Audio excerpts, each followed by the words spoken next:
Buenas tardes, muchas gracias por asistir al lanzamiento de la Baguemia, muchas gracias la Semana del Diseño, muchas gracias a todos los espíritus que permiten que estemos hoy acá en el Día de los Muertos. Muchas gracias, maestro Franklin Benítez, que me conoce desde niño en el Fray Damián González, por aceptar querer presentar este libro que muchas veces la academia no quiso que mis crónicas fueran publicadas. Sí, sí. Gracias. Bueno, en primer lugar, gracias por su invitación y un saludo muy cordial a los asistentes, a los niños principalmente, que son los futuros escritores, ¿no? Teniendo como esa vena poética de un padre y una madre escritora. Bien, nosotros tenemos la oportunidad de conocer a Harold Pardey en ese trance de uno como docente orientador de un colegio de élite, ¿no? Pero siempre unidos por la escritura. Y siempre nos encontramos con un libro que más adelante vamos a hablar, pero la primera medida era que en el colegio Fray Damián González también tenía una revista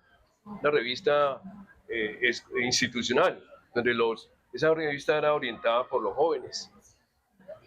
Y también más adelante, después de la universidad, después del colegio, nos encontramos en la universidad con un libro de Harold Pardey, titulado Crónicas Callejeras, ¿no? Donde nos identificamos algo especial, es que ambos somos caminantes, ¿sí?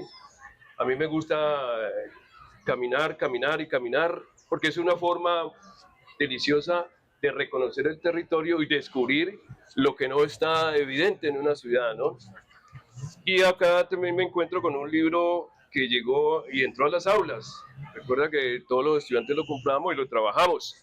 Y en la otra parte, en la década de los 90, La ciudad de los fanáticos, que también fue un texto muy bravo y de aceptación y gusto y disfrute de los estudiantes, ¿no? Porque era el boom de las barras bravas y ahí teníamos muchos estudiantes militantes. Bien, lo que yo te quiero preguntar en primer lugar, ¿qué significa leer la ciudad? Usted como cronista, usted como caminante, usted como vago intelectual, ¿qué significa leer la ciudad desde ese enfoque de la Baguemia? Muchas gracias, profesor Franklin. Sí, nos conocimos efectivamente en el Fray Damián González, colegio de la élite, sino que mi mamá me metió a ese colegio y que tenía que quedarme los primeros puestos para ser becado. Y ahí empezó todo ese ejercicio de la lectura. Y me acuerdo del Español Sin Fronteras de Editorial Voluntad, que conocí un relato de Andrés Caicedo, El Atravesado. Y yo venía a leer pura literatura griega a través de mis tíos, la Ilíada y la Odisea, cuando leía a mi mamá de primera vez un texto que habla sobre Cali. Y ahí quedé enganchado con la literatura urbana en el grado séptimo. Y empecé a escribir sobre la ciudad, ya cuando entro a la Universidad del Valle, y la Universidad del Valle se convierte a través de la Escuela de Comunicación Social, que está cumpliendo 50 años, con la profesora Patricia Alzate, me dice en los talleres, escriba sobre la ciudad que usted vive. Y yo vengo de la Comuna 8, ¿no? La Comuna 8 son barrios que comprenden el Troncal, la Base, Chapinero, Santa Fe, atrás de Girardot, Benjamín Herrera y cerca al Obrero, donde habían vivido antes mi abuela. Entonces, a temprana edad me tocaba caminar por toda esa 15 viendo ladrones y prostitutas y jugando con amigos fútbol y culebreando en los caños. Y ellos me decían que no estudiara, que me dedicara a robar con ellos bancos. Pero mi mamá insistía en que había que estudiar, que había que leer la ciudad, porque me gustaba mucho los deportes, la crónica deportiva, y por eso entré a estudiar comunicación social. Bueno, y ahí sale La ciudad de los fanáticos, y en ese tránsito empiezo a conocer muchos personajes en la vida universitaria, y en el año 2010 fundamos la Baguemia en el barrio San Fernando, en la casa del gran maestro Juan Carlos Guayara, conocido como Juanito Funky Bugalú, y lo que proponíamos allí era leer la ciudad desde la vagancia, la bohemia y la academia, mezclada en partes iguales, 33.3%, sino que a veces la gente mezcla más vagancia que academia, ¿no? Sí. Pero entonces nosotros, recuperando la idea de Charles Baudelaire, del flaneur francés, el paseante, ¿no? O este texto del escritor Rubén Fonseca, que se llama El arte de caminar las calles de Río de Janeiro, alguien que va describiendo toda esta ciudad de Río de Janeiro, es un texto que también me marcó mucho. Y empezamos a hacer como ese ejercicio de caminar la ciudad y contar lo que vivíamos allí, ¿no? En ese tiempo pues no había tantas redes sociales y la gente todavía podía caminar de noche relajada, pues, de alguna forma. Yo siempre he caminado la ciudad por mi abuela, profe, mi abuela nunca me montó en un bus ni nada, sino que si usted quiere conocer el mundo, camine. Y entonces yo empecé así como un ejercicio disciplinado de empezar a notar cosas que veía en las caminatas que me tocaban. Y ahí es cuando conozco a Jack Kerouac, la generación Big, y ese autor me lima la cabeza y descubro que uno puede llegar a cualquier parte sin dinero.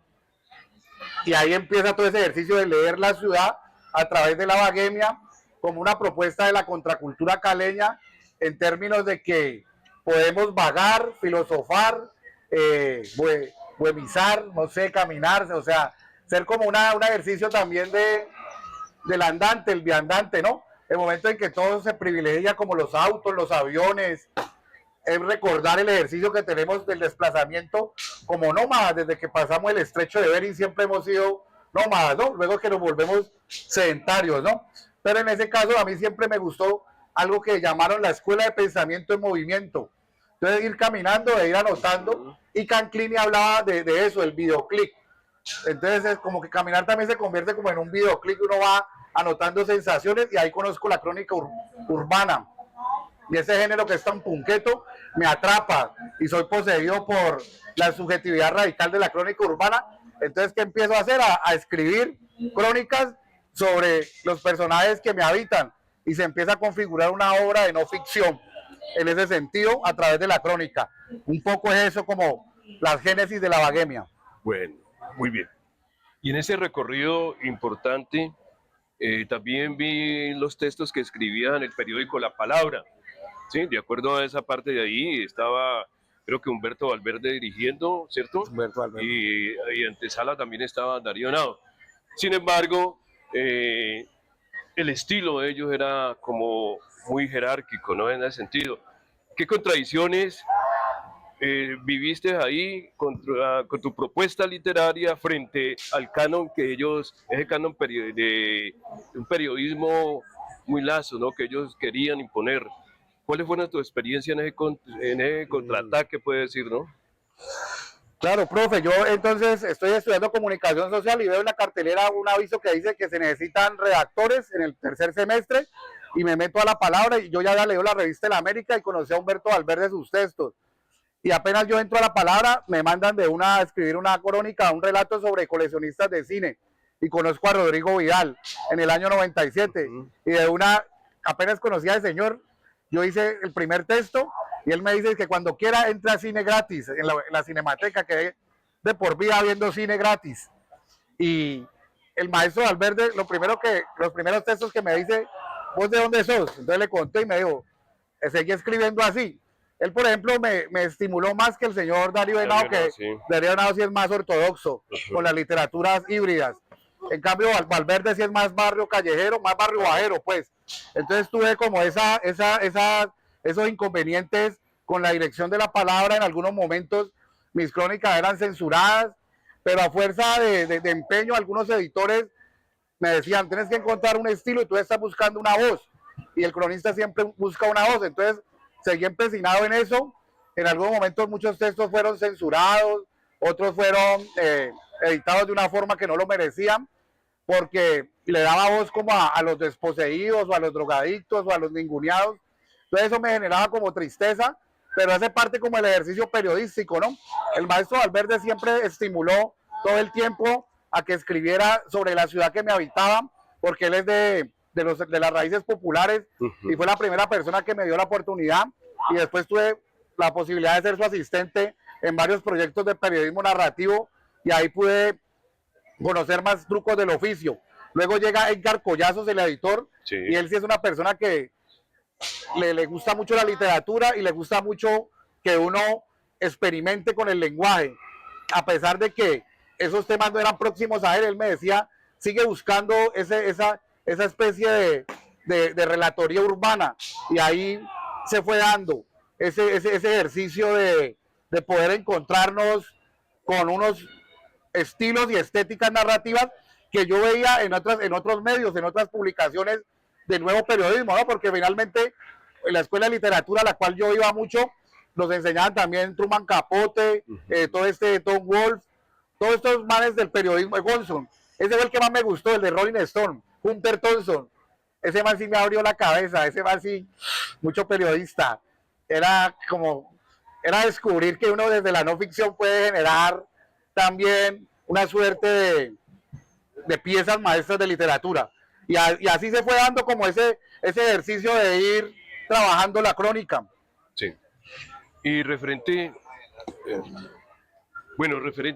al trabajo de la crónica, sí podemos destacar nuestros estudiantes que adquirieron el libro Crónicas Callejeras, porque lo vivimos, lo trabajamos, y además de eso inventamos esa categoría del personaje en el aula, ¿no? Donde tú ibas directamente a un conversatorio con nuestros estudiantes. Y en el Colegio San José me pasó algo curioso cuando trabajamos la ciudad de los fanáticos, acompañada también con el documental, ¿de acuerdo? Usted ahí, yo vi también esa faceta como un gestor cultural, ¿no? Junto con Pipe Garcés, que cuando se ocasiona el fenómeno de la violencia, ustedes se retiran, porque ustedes eran como impulsores para estos muchachos, seguidores de diferentes equipos, eran como unos gestores culturales que iban a través de proyectos para que ellos salieran hacia adelante. Esa experiencia, junto con la escritura, ¿cómo vivió usted el acercamiento con los estudiantes de diferentes colegios públicos y privados de la ciudad de Cali? Hay una situación, cuando publico La ciudad de los fanáticos, la vida me cambia mucho porque ya dejo de ser el cronista que mira y la gente no sabe que la estoy mirando, ¿no? Cuando hago ese documental, ya la ciudad sabe que yo fui el que lo hice, y está mi cara, mi voz allí, y pierdo un anonimato que es como una condición privilegiada del narrador, que uno puede observar a todo el mundo, ellos ni saben que uno está observándolo y está escribiendo sobre ello. Entonces ya quedo expuesto.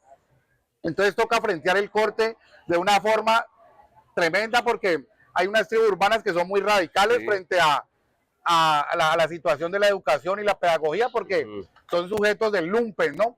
Entonces algunos intentan en algún momento agredirnos a uno por pertenecer a otro color. Fue heavy, fue víctima de violencia en algunos momentos, pero me sobrepuse a eso en la medida en que el barrismo social, que nació en la banda 105 con el señor Felipe Garcés, quiso mostrar otro lugar de la narrativa de las barras populares, que son englobadas siempre como las barras bravas, violentas, que no necesitan educación, sino que nosotros pretendemos desde ahí, desde el barrismo social, redescubrir las narrativas que tienen estos jóvenes de sectores populares. Entonces se convierte también en un ejercicio pedagógico y empezamos a hacer fanzines, muchísimos fanzines con los mismos integrantes de las barras, y a mostrarles que allí podían hacer emprendimientos. Por ejemplo, para mí es muy bacano que estoy presentando este libro acá, y allá en Agua Blanca está presentando la Barricada Norte, está presentando un fanzine aprobado por el Ministerio de Cultura, de las Artes y las Saberes. Entonces ya significa que después de 20, 25 años del fenómeno están sucediendo otras dinámicas que por lo general los medios masivos no le paran bolas, porque ellos hablan siempre desde el terrorismo mediático, ¿no? El joven pobre, criminal y empobrecido, y lo ubican en la barra, pero nunca se preocupan por las dinámicas que ocurren allí. Fuimos pioneros con Felipe Garcés, que lo estamos esperando acá. Pipe Garcés, si ¿no? llega aquí a la radio, llegará en algún momento.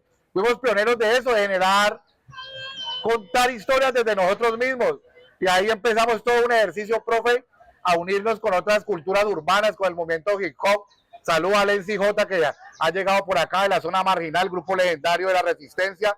Empezamos todo un trabajo de camellar con las resistencias, y ahí nace el Surciste, nacen proyectos de música, globalización y mestizaje. Pero siempre eso, profe, en esa medida de que tenemos un compromiso ético de narrar la ciudad en la cual vivimos y reinventar las cosas, y ser nosotros mismos quienes decidamos el relato, no que otros hablen en nombre de nosotros. Bueno, como ustedes pueden ver, él hace un recorrido, casi una lectura semiótica, ¿no? De la ciudad también, donde aparecen muchos lenguajes. A mí me interesa esa parte. Esta semana, aproximadamente hace 3 semanas, lo que constituye la audición, ¿sí? Porque recordamos que aquí en Cali, el caminante de la audición empezó, el amigo Gary Domínguez empezó, ¿sí? Porque al frente del Village Game había un huequito ahí que se llamaba La Rumba, ¿sí? De propietario de Henry Bermúdez. Y Gary llegaba ahí con sus acetatos, ¿sí? Y tocaba ahí. Ahora usted también tiene esa parte porque de rescate, porque las audiciones se han perdido, ¿no? Las audiciones en los barrios, en los sitios representativos. Esto hace parte de también de esta figura de pensamiento, la vaguemia, ¿de acuerdo? ¿Cómo usted le ha visto el impacto de rescatar las audiciones en los barrios, en los sitios representativos? Usted me manda al pasado más bacano, un flashback. Yo conocí a Carlos Arroyave, el finado Arroyave, una literatura yonki, que fue uno de los creadores de las audiciones en Univalle. Sí. Carlos Arroyave con Fercho La Larva, y todo ese parche donde yo me estreno como radialista haciendo audiciones, es precisamente en Univalle, que los compañeros del Pasquín editaban un fanzine que se llamaba Musa Enferma, e hicimos una reggae punky party para recoger fondos para sacar un fanzine en el año 2002. Hacía como 5 meses me había graduado. Entonces esos goles no les gustaba como hablar en micrófono, y es que no, ese man es el que estudió comunicación, y me tiraron al ruedo allí. Yo ya había hecho ejercicios de radio y todo, pero me tiraron a enfrentar al público de banderas, ¿no? Un público en ese momento de la contracultura. También obviamente de los estudiantes rebeldes, contestatarios. Entonces fue un momento en el cual comprendí como mi labor en el mundo de conector de mundos, como hijo de Leguá, y ahí empezó como todo un ejercicio de melomanía, de mucha melomanía y de mucha mezcla de músicas, de muchas músicas.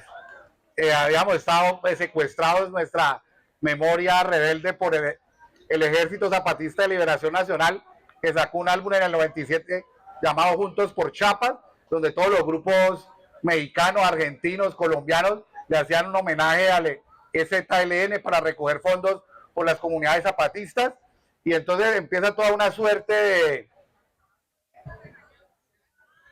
collage, yo lo digo así, de empezar a juntar como todas esas músicas que me acompañan desde niño, porque mis tíos eran muy salseros, guatequeros, se enrumbaron con Héctor Lavoe, pero también tuve tíos que les gustaba el descontrol del rock and roll.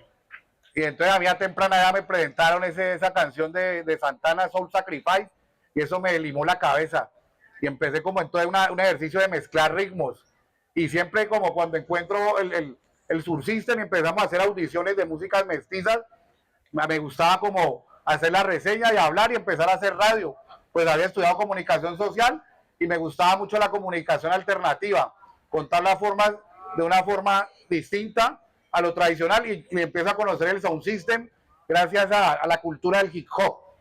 Yo tengo la fortuna de ver emerger la cultura del hip hop al judío.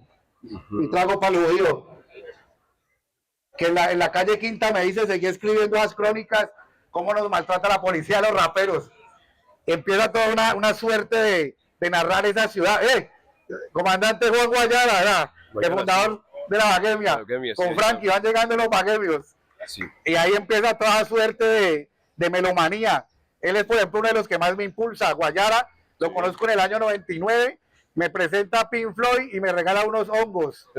Uf, estaba yo escribiendo sobre la ciudad. No, ahí empezó el viaje. El viaje bravo. Bueno, ese viaje, pero afortunadamente un viaje con retorno, ¿no? Que eso es lo más importante.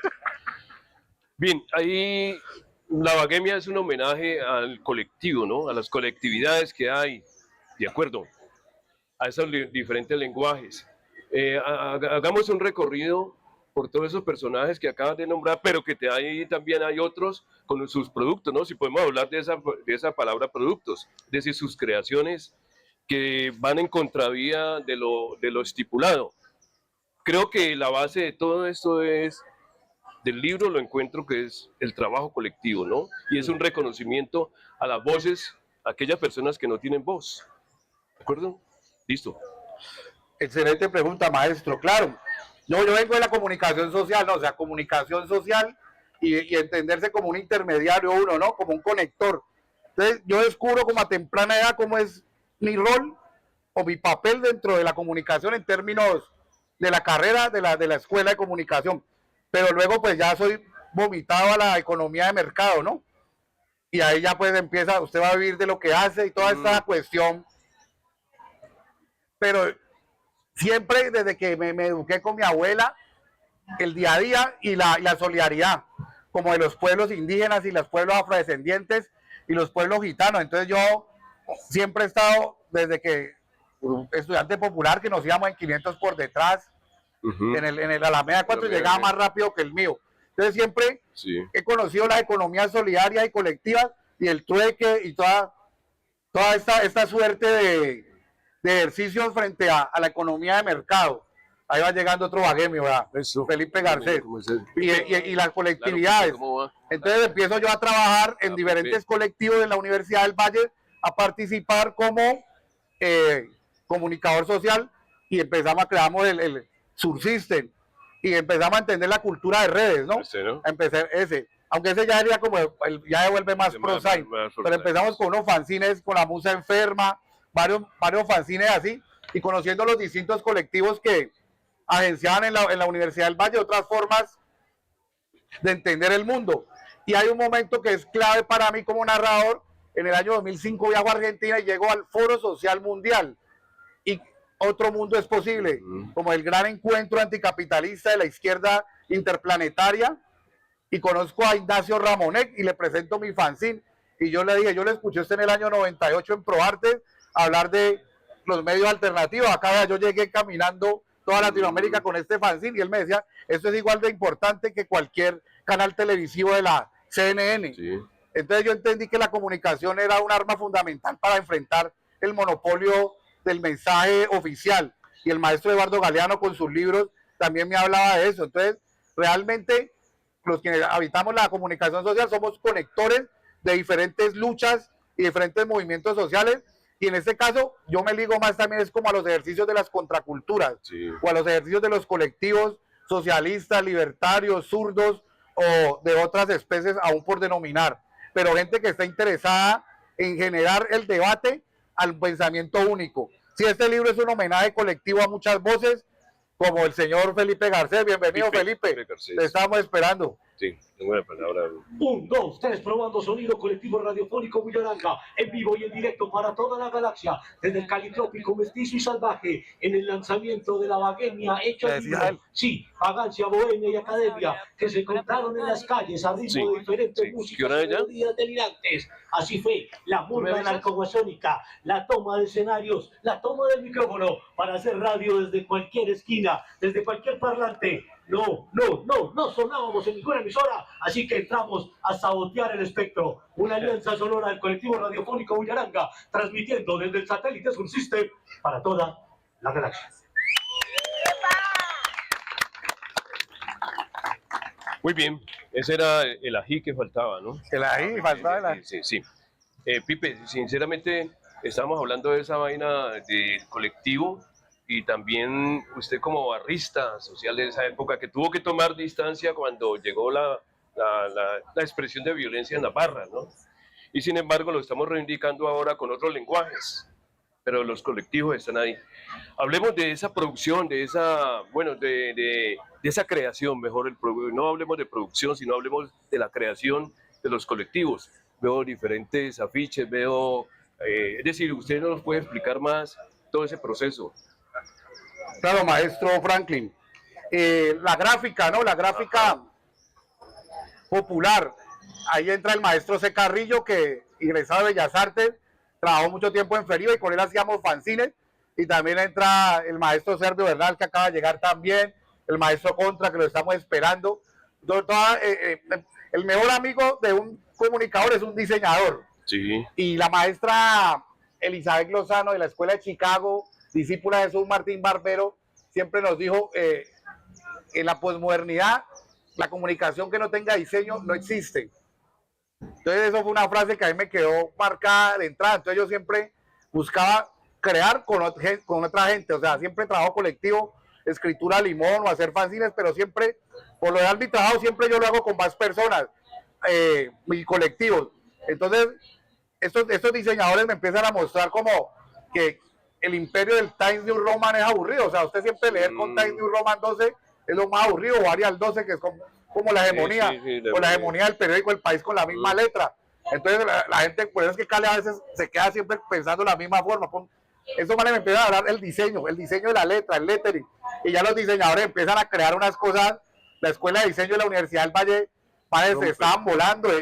Creo que esta es una de las ciudades pioneras en Colombia del street art, del arte callejero, Fusil, M79, Raya, Contra, B8, Puro Amor, esa chica Puro Amor. O sea, empieza la gente a rayar la ciudad y nosotros estamos haciendo fanzine, entonces empezamos como en una especie de orgía creativa, follaje multicromático, de hablarle a los paredes de la ciudad con fanzines, hacer radios y encontrar otra audiencia, otro público, pues porque la gente estaba también cansada de las mismas como hegemonías. También sucede dentro de lo intelectual, ¿no? En la ciudad, ¿no? Sí. Hay castas de intelectuales que se elogian entre ellos y nosotros estamos como rompiendo, haciendo ruptura, porque nos gustaba pues generar otra brecha, otra discusión frente al adultocentrismo, ¿no?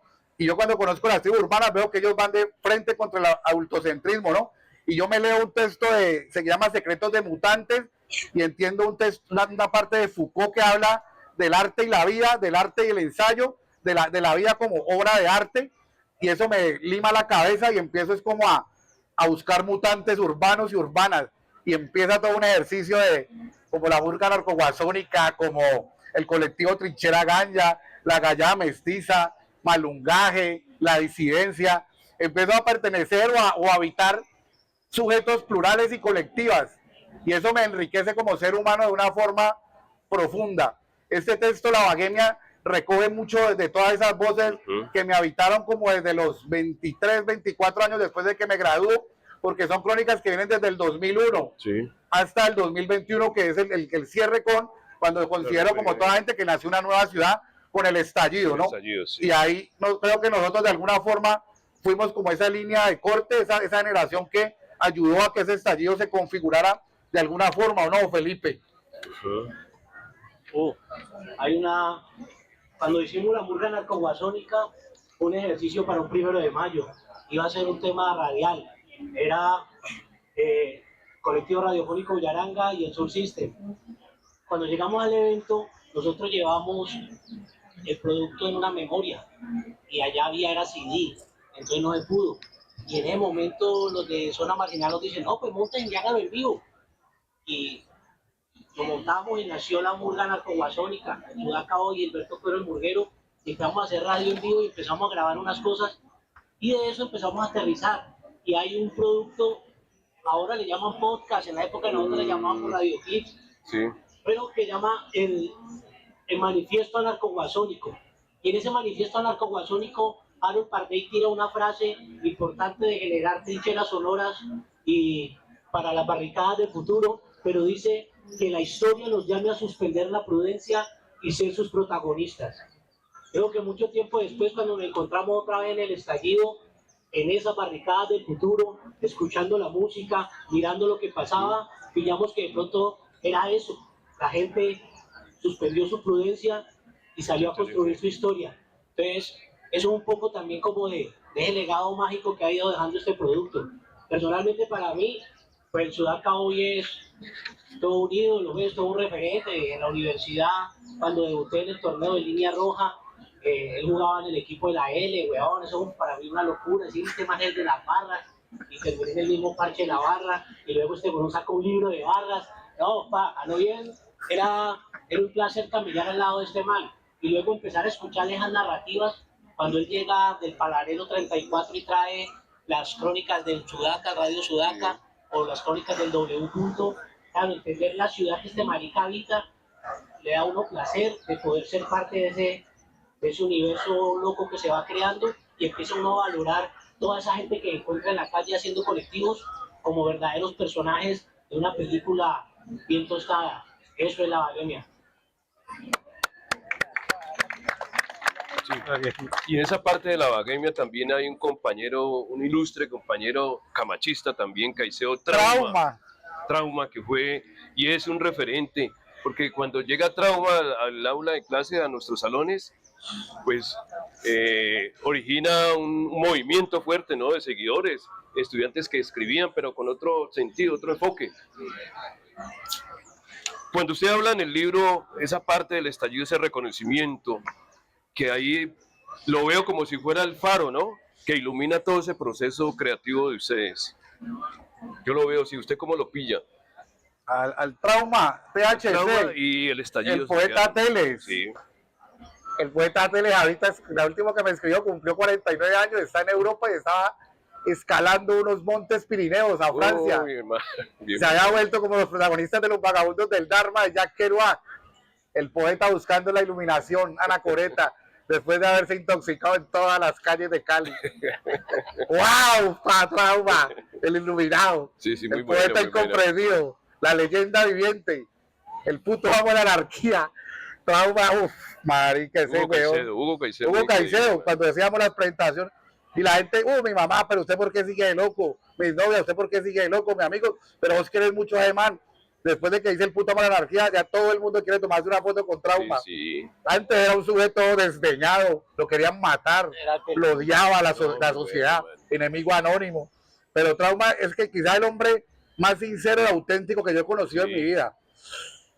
Yo decía, este man me hablaba de Baudelaire, de Rimbaud, y era del Barón Rojo Sur, me hablaba de Jethro Tull, me presentó al tío que había estado en el Amazonas, me empezó a presentar un poco de gente demente en el barrio La Ribera, y yo era de dónde salió este personaje. Y que en la Escuela de Comunicación Social, el maestro Oscar Campos nos dice, hablen de esa ciudad, de esos personajes. Y yo, no, a este man hay que darle un documental antes de que muera. ¿Se lo hizo? Lo hemos hecho varios. Ya le he hecho 3. Ya le he hecho 3. Sí, ya le han hecho Y ya el hombre ya hasta tiene un canal y monta sus propios documentales, ya volvió. Eso, claro. Y ese man siempre en el estallido, frenteando el corte en todas partes. Yo creo que ese es un personaje digno como de la ciudad, como Jovita Feijó, como el Loco Guerra. Se fue de Cali porque tuvo sobredosis de ciudad. Y nos mandó saludos. Aunque él ya dejó la baguemia, él me dijo, ya me retiro de la baguemia. Sigan con ella. No dejen morir el trapo, la bandera, pero el Trauma, pregúntele nomás a Pipe todas las historias que tenemos con el Trauma, no las cuenta y no se creen, ¿no? Mi hermano, la última que me pasó con Hugo Caicedo Trauma. Este año pude ir a Montevideo a ver jugar al América y llegué a un apartamento, esos que lo alquilan. Entonces, la chica que me abre me dice, tenés que conocer a mi vecino. Conocer a un vecino, el vecino es un escritor. Y al man, la chica que me atiende tiene un primo que es americano, el primo que es americano escribe en el Fanático Escarlata 7. El man va y visita a la prima, le regala el Fanático Escarlata al vecino que es escritor, el vecino está enamorado de los fanzines, lee el fanzine y decide que tiene que hacer una novela de nosotros. La novela es así. Un día, Hugo Caicedo Trauma se levanta y nota que Cali está rara. Y se da cuenta que Cali está rara porque Buciraco no está. Resulta que un uruguayo vino a Cali. Buciraco se encarna en el uruguayo y se devuelve a Montevideo a matar a Diego Aguirre. Así se llama la novela, Matar a Diego Aguirre. Yo miro al man y digo, parce, ¿usted conocía Trauma? Y dice, no, yo solo leí el fanzine, estoy haciendo esto.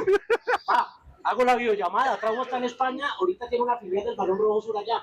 Yo llamo y digo, ¿qué más, hermano? Trauma, ¿Vieron, no vas a creer, weón. Tío. Estoy en una casa en Montevideo, Lo van a un reconocer. escritor, Pablo Oliveira, llama para que alguna vez lo pille en el libro.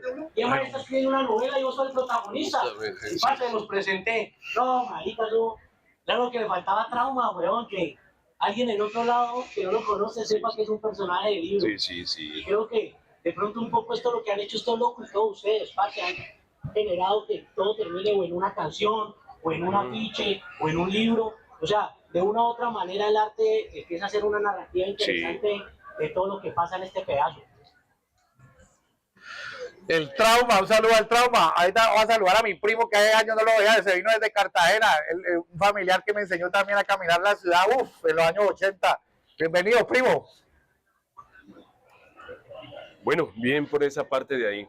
Y sí, recordando un poco a Trauma, porque en el Camacho él tenía una legión de seguidores, pues, por su poesía fuerte y transparente. Bueno, entonces vamos a abrir la palabra al público, a los participantes, a los representantes de los colectivos. Entonces tiene la palabra. Acá, ¿en otro? Fundador de la Baguemia. Estaba ahí, fundador de la Hola a Baguemia. todos. Entonces, ¿qué, profe? Bueno, me siento muy complacido, querido hermano. Maravilloso siempre. Como un man muy prolífico. que de alguna forma se ha convertido en un maestro, sobre todo en el periodismo independiente, Sí. en esas posibilidades que da la escritura. Nosotros en realidad no somos literatos, tratamos de construir la realidad a partir de nuestras perspectivas, y solamente quisiera aportar y recordar a un personaje que de alguna forma también fue como una especie de gurú en un tiempo en que la Baguemia no la entendíamos, que es Juan Felipe Castro. En el año 98, 99, en el Bar Woodstock, empezamos allí a tener como estas primeras sensaciones, estas primeras posibilidades de un sistema de creencias donde yo, Alba, un sistema de creencias donde podíamos de alguna forma hacer el Ese libro hay conocimiento que a partir de la promocionarlo en los vagancia, la colegios, bohemia y la que haya una academia, apertura. porque nunca hemos dejado de asistir Claro. a esos tres estados, Aprovechando porque de alguna forma la emergencia de los es un estudiantes que sistema están en de otra cosa, compartir hermano. conocimiento, pero también Otra quisiera dinámica de resaltar cómo, creo que Jaro lo tocó, cómo las audiciones se volvieron un insumo Sí. para poder potenciar nuestras producciones, y de allí en adelante pues las audiciones se volvieron como una especie Se de quedaron ahí. recurso Sí. básico. Entonces quisiera recordar algunas audiciones que tuvimos: la Pachanga Sí, sí. Sudaca en Multiculti, Ujú. la Noche Marley en la Casa Loca esa, donde ven un par de traumas en la trauma y caretrauma en la portería. Y de allí de alguna forma entendimos que esta sociedad caleña se integra a partir de algo que es muy esencial, que hace parte de nuestro espíritu, y es la rumba. Sí. La rumba y el conocimiento están unidos y puedes hacer un programa de alguna forma pedagógico. Y esa ha sido, digamos, una de las posibilidades de seguir expandiendo conocimiento. El satélite Surcite pues fue un gran escenario donde pudimos y podemos seguir ejerciendo ese ejercicio del periodismo independiente, del periodismo gonzo, de alguna forma, sin rendir, digamos, sin rendir pleitesía al establecimiento. Entonces, la posibilidad de ser anarquistas bajo la noción de escritura es uno de los fundamentos de la Baguemia, y me siento muy orgulloso de pertenecer a ese movimiento, y lo seguiré cultivando hasta que mis neuronas dejen de producir pensamiento. Sí. Bueno, Muchas gracias, Harold. Me siento honrado y me siento, te admiro mucho, y bueno, leeremos. dice, muy bien. Aguante, Guarito Funky Ugalú, comandante Guayara. ¿Quién más? ¿Quién más? Vea, Malicia de Jundia. Allá nadie. Malicia en un día. Ahí. Bueno, Pues, la maestra. ¿Cómo está, Jenny? Bueno, Sudaca, buenas tardes. Muchas felicitaciones por darle un nuevo libro a esta ciudad. Yo personalmente como escritora reconozco que de las influencias que he tenido en mi narrativa ha sido la tuya. Desde que te leía cuando estabas en La Palabra, yo te veía pasar por ahí y leía tus artículos. Me gustaba mucho tu narrativa, como esa manera muy tuya de ser como muy culebrero en la escritura, que es algo de tu estilo. Yo quiero hacerte una pregunta. Esta pregunta es sobre todo como escritora. Esta tarde has nombrado a varios referentes masculinos de la Baguemia, les has saludado, algunos han llegado, unos están aquí, otros no están, pero hay algo que a mí en este momento también como lectora y como escucha me hace falta, y es escuchar cuáles son los referentes femeninos que tiene la Baguemia, ¿sí? Como todo ese universo narrativo de la Baguemia, que no solo es narrativo, sino vivencial, de maneras de vivir la ciudad.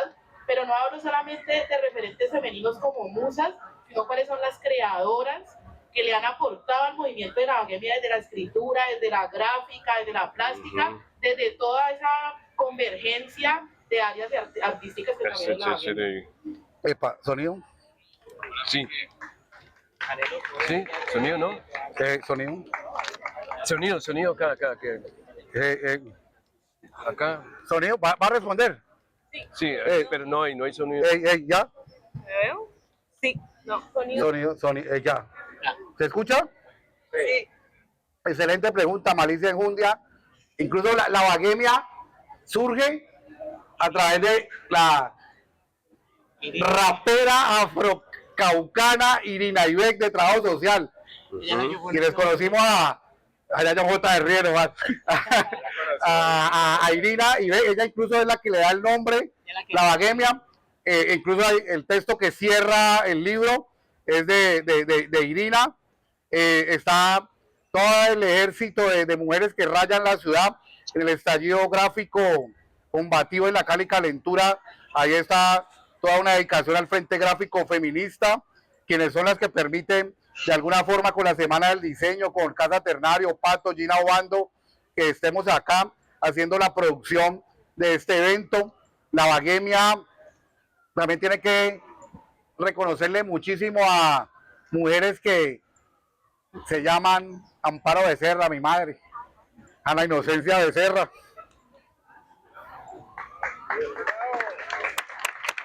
Muy bien, muy bien.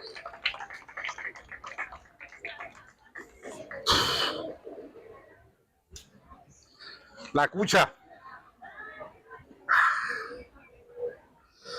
Y la Baguemia no sería nada sin mi mamá, sin mi abuela, pero mi abuela, mi tía, que no puede venir.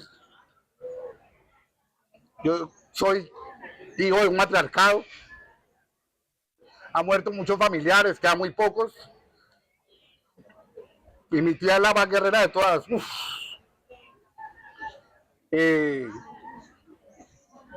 Y la ciudad, Cali, femenina, ciudad eternamente femenina. La fémina festiva, la diosa Cali. Sí. Nada más femenino que la anarquía. Muchas gracias, Malicia, por esta pregunta. Bien.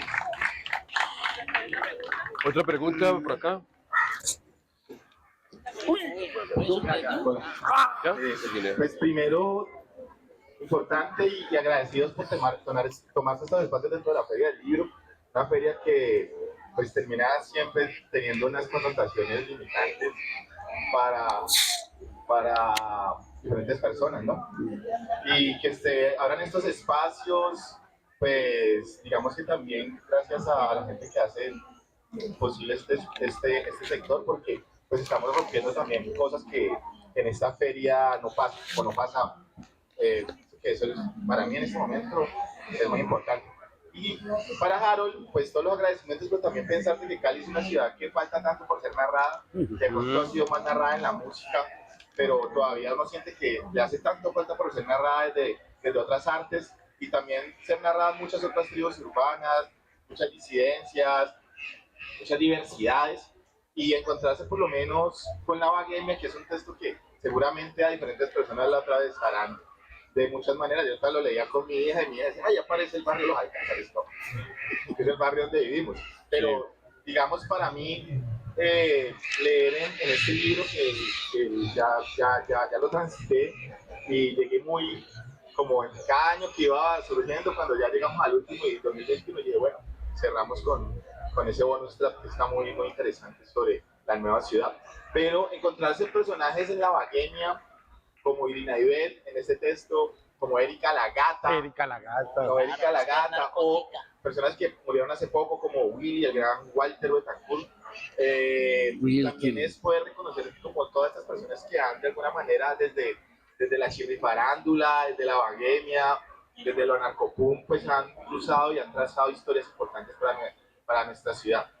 Y para uno como lector y caminante también de esta ciudad, hay algo muy loco cuando leo a Pardé o también en ocasiones cuando leo a Malicia, y es que son muchos de los textos que están ahí son conversaciones en las que hemos estado, y cuando lograr como poner ese mismo estilo, esa misma voz de la conversación, pues siempre me parece, digamos, muy importante, porque es como verdaderamente estas personas hablan, como Trauma habla, como lo que ha hecho Irina, lo que hacen los demás.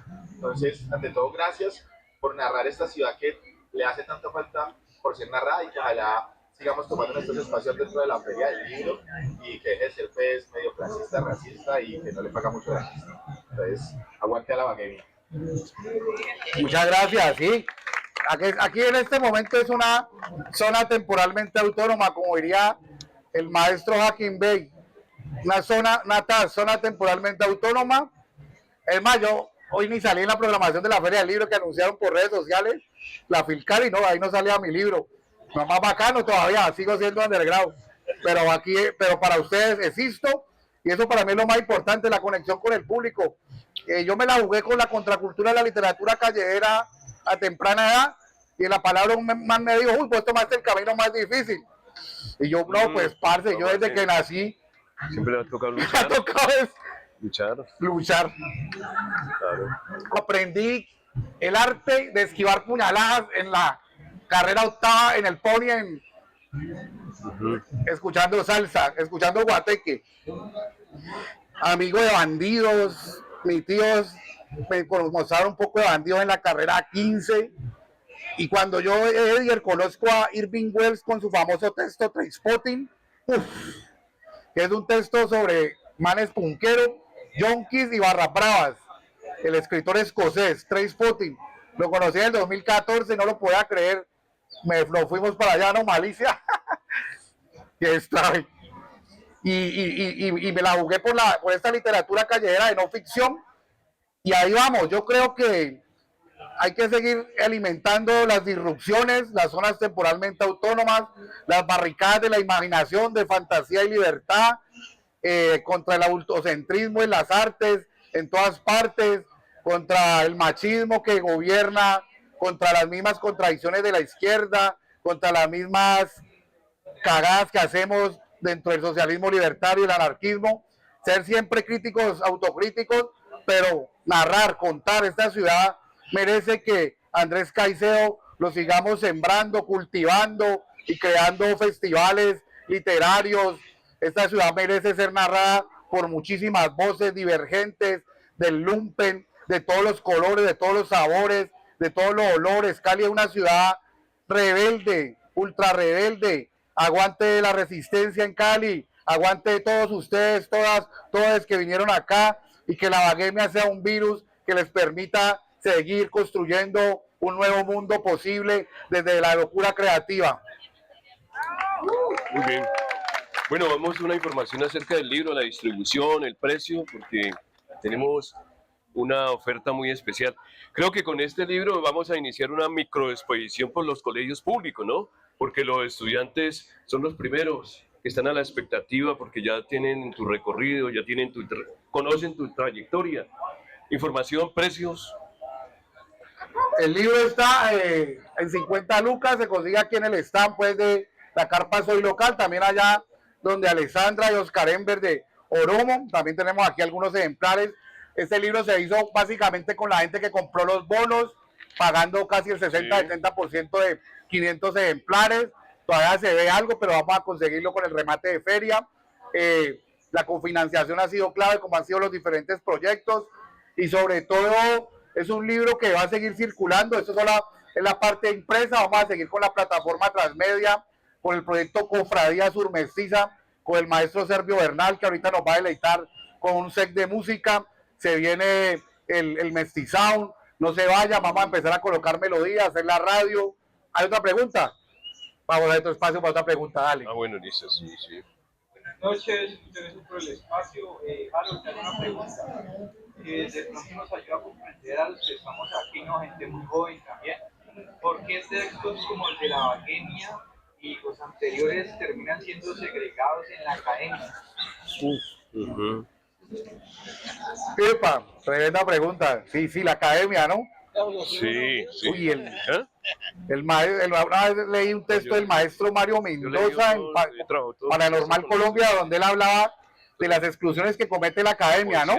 Citando a Pierre Bourdieu, ¿no? Dentro de la misma academia hay campos culturales, y hay campos culturales que están atravesados no solo por lógicas de conocimiento jerárquicas, sino también por la rosca, ¿no? O sea, si vos no le caíste bien a un profesor, o si vos negro, paila, ahí también pasa. O si vos de barrio popular y hablas siempre de barrio popular, o no hablas en términos académicos, o si te vas en pantalones cortos a tal charla, entonces que ellos quieren un canon, ¿no? La academia, yo respeto la academia, pero tampoco me gusta totalmente. A mí me gusta la vaguemia, a mí me gusta, siempre mi abuela me dijo eso, créale a la gente que habla siempre igual, así sean las 12 del día o las 3 de la mañana.